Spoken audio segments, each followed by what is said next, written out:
आजादी के बाद से ही चीन भारत की विदेश नीति का अहम हिस्सा रहा है।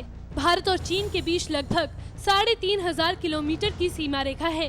सीमा को लेकर दोनों देशों के बीच कई मतभेद हैं, जिस कारण बीच बीच में दोनों के बीच तनाव भी पैदा हो जाता है।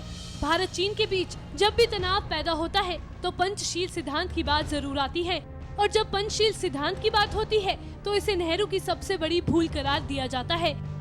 आपके मन में भी ये सवाल जरूर आया होगा कि पंचशील सिद्धांत क्या है और क्यों इसे नेहरू की सबसे बड़ी भूल माना जाता है। तो चलिए हम आपको 29 अप्रैल 1954 को भारत चीन के बीच हुए पंचशील समझौते के बारे में बताते हैं। पंचशील समझौता। पंचशील शब्द ऐतिहासिक बौद्ध अभिलेखों से लिया गया है।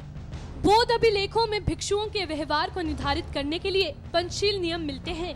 बौद्ध अभिलेखों से ही भारतीय प्रधानमंत्री नेहरू ने पंचशील शब्द को चुना था। 31 दिसंबर 1953 और 29 अप्रैल 1954 को बैठक के बाद भारत चीन ने समझौते पर हस्ताक्षर किए। समझौते की प्रस्तावना में इन 5 बातों का उल्लेख किया गया था।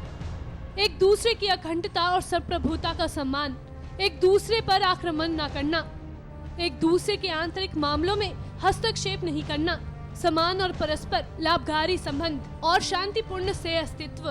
अब आपको बताते हैं कि समझौते में ऐसा क्या था जिसकी वजह से नेहरू की आलोचना होती है। तो बता दें कि समझौते के तहत भारत ने तिब्बत को चीन का एक क्षेत्र स्वीकार कर लिया।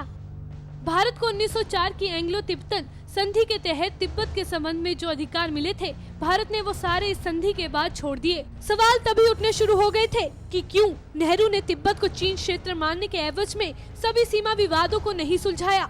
इस पर नेहरू का जवाब था कि उन्होंने क्षेत्र में शांति को सबसे ज्यादा अहमियत दी और चीन में एक विश्वसनीय दोस्त देखा। समझौते के बाद भारत चीन के बीच तनाव भी काफी कम हो गया, जिससे ये समझौता भारत को काफी फायदेमंद लग रहा था। लेकिन 8 साल बाद चीन ने पंचशील सिद्धांतों की परवाह किए बगैर भारत पर आक्रमण किया और भारत को बुरी तरह हराकर वापस लौट गया। हालांकि पंचशील सिद्धांत आज भी चल रहा है, लेकिन 1962 के बाद इसकी आत्मा मर चुकी है। NMS न्यूज की रिपोर्ट।